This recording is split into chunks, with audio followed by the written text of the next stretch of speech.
My father and my mother both kept their thinking about Germany and what was going on very much to themselves.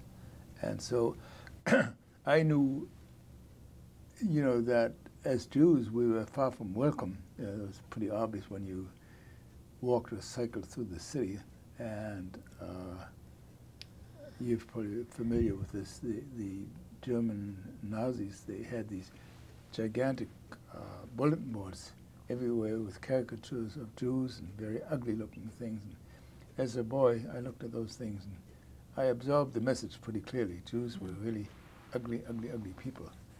And it's disturbing to this day in a certain sense.